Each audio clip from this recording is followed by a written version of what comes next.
तो शुरू में जब हम संत रामपाल जी महाराज जी के शरण में गए, हमने उनसे नाम दीक्षा ली और संत रामपाल जी महाराज जी ने जब ये सत्संग करने शुरू किए तो हमने कबीर जी को भगवान, चाहे दास को ले लीजिए चाहे आपको ले लीजिए, आज जितनी भी आत्माएं कबीर जी को परमात्मा मानती हैं और जो संत रामपाल जी महाराज जी के अनुयायी हैं, शुरुआत में उन लोगों ने खाली संत रामपाल जी महाराज जी के मुंह से कहने से ही किसी ने यकीन नहीं किया।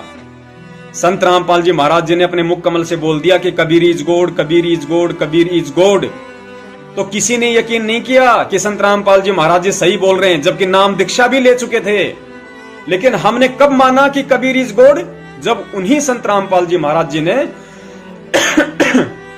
सर्व धर्म शास्त्रों को पूरी दुनिया के सामने खोल खोल के दिखाया, उनमें लिखा हुआ बताया, सारे साक्ष्य, सारे एफिडेविट, सारे प्रमाण दिए कि देखो वेद में यहां लिखा हुआ है, ऋग्वेद में यहां, यजुर्वेद में यहां, सामवेद में यहां पे लिखा हुआ है, अर्थवेद में यहां लिखा हुआ है, गीता जी में यहां लिखा हुआ, कुरान, पुराण, बाइबल, हदीस, तोरे, जम्बूर, इंजल, जितने भी ग्रंथ थे इस दुनिया के, संत रामपाल जी महाराज जी ने जब हमें वो सारे सामने कर दिए, हमारी आंखों के सामने कर दिए, हमें दिखा दिया, लाल और लालड़ी की पहचान करा दी कि आज से पहले हम कहां अंधकार में डूब रहे थे।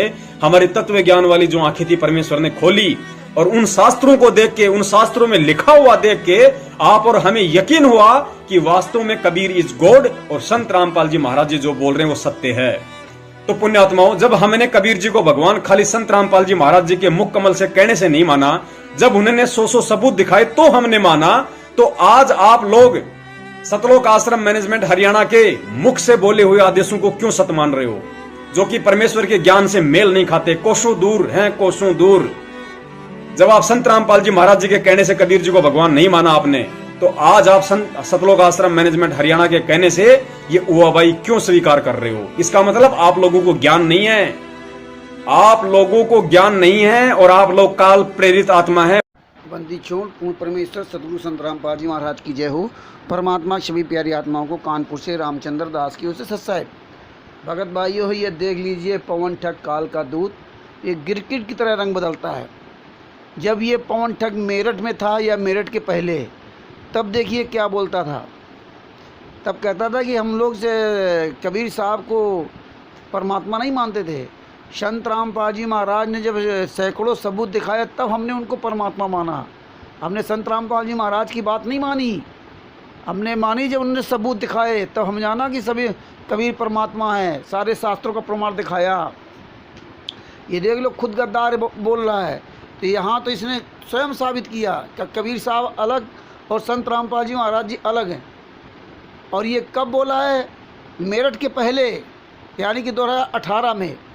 ये नहीं कि 2013 या 14 में बोला हो, या कोई कहे नहीं पहले नहीं जानता था अब जानने लगा। तो आप ये देख लीजिए, आज ये कागज़ के कबीर बता रहा है और इसके जो चेली चेलियाँ फ़ोटो में कट लगाते हैं, बोले घर में हम तस्वीरें ही नहीं रखते, गुरुजी ने जो बताया वही फाइनल है। तो ये है दोगला व्यक्ति। और परमेश्वर ने हमें पहले ही बता दिया है कि हमें संत रामपाल जी महाराज का जो वर्तमान जो स्वरूप है, यही स्वरूप आपको त्रिकुटी मिलेगा। उस स्वरूप से हमें कोई मतलब ही नहीं है, फिर ये नई बात क्या बताता है? तो ये देखिए भगत जी, इसका दोगला चरित्र है। इसीलिए परमात्मा ने इसके सारे काले कारनामों को परमेश्वर ने दास को दे रखा है, सारे सबूत दे रखा है। इसीलिए ये दास से नफरत करता है। ये जानता है कि रामचंद्र के अलावा ये संगत जल्दी जल्दी कोई 1-8% छोड़ कर कोई बोलने वाला नहीं है। तो भगत जी आंखें खोलो और इस पवन ठग को जवाब दो। सत साहेब जय हो बंदी छोड़ की। सतगुरु सत रामपाल जी।